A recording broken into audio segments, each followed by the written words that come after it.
So my name is Daisy Faith. That is my real name, not a stripper. I'm feeling really weird tonight, just in this dress. I've recently put on some weight. Really starting to fill out. So I've been playing Elmo at kids' parties recently. It's not as glamorous as you think. I recently got back from an appearance in Compton, and when my mom saw me, who's British, in like the red, furry, dirty, gross, hot suit, she was like, "Darling, darling, darling, I will give you money. Just get out of that suit. I don't want to go on living." But I didn't take her money, obviously. I just got another job as a stripper. But it's okay because I make more money than the other girls because I have an outfit. It turns out that some guys like Catholic schoolgirls, a lot of guys like Elmo. So I went to an all-girls Christian college in the South, and I was really cool. I didn't even live on campus, so it got pretty wild.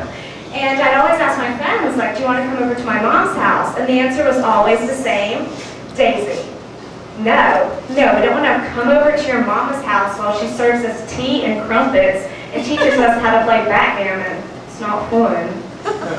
So I did try to fit in with these girls and go to, oh my god, what do you call it?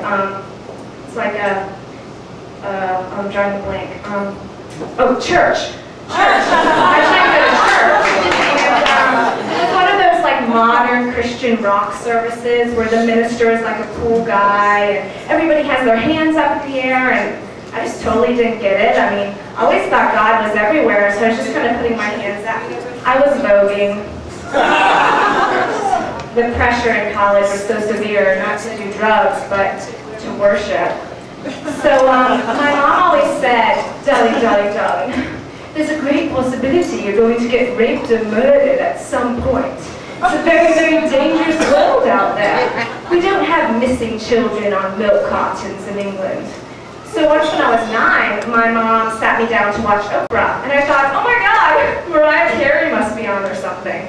But it was an episode about how to survive a kidnapping, like, "Don't let them take you to the second location. And you're supposed to act like you're going to give the guy a blowjob, and then instead grab his nuts and twist. Don't let go until he passes out from the pain." So yeah, for a lot of years, that's what I thought you were supposed to do with balls. So my mom had a lot of these rules, or escape survival plans, as she liked to call them. And when I was younger, there was this man on the loose in my town who was attacking women in changing rooms.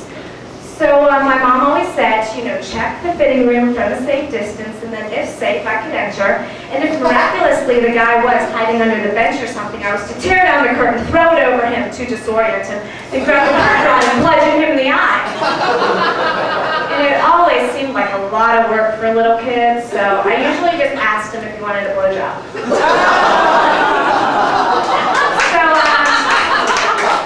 It really irritates me when people dress their car seat in a t-shirt. And it's usually something hideous, like a t-shirt with a mystical animal on it, or even something more grotesque, like Ed Hardy.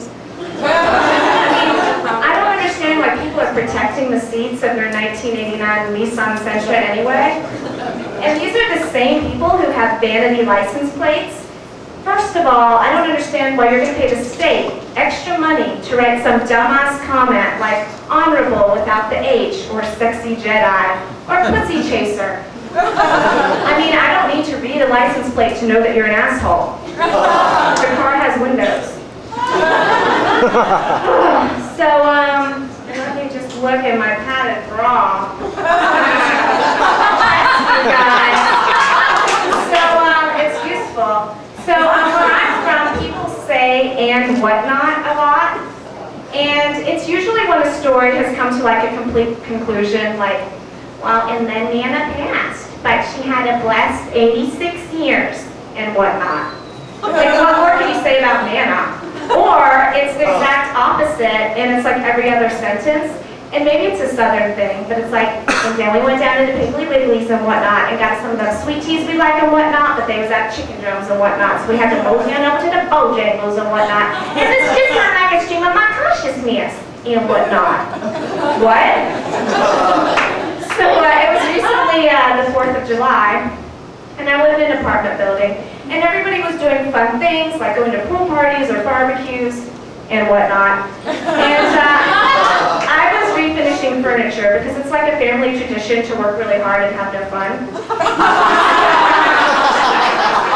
So I was talking to my mom about the 4th, and she was like, "Darling, darling, darling, you know it's really a day of mourning for our family because, well, we're British. And this is a day we lost one of our best colonies, which contributed to our crumbling empire."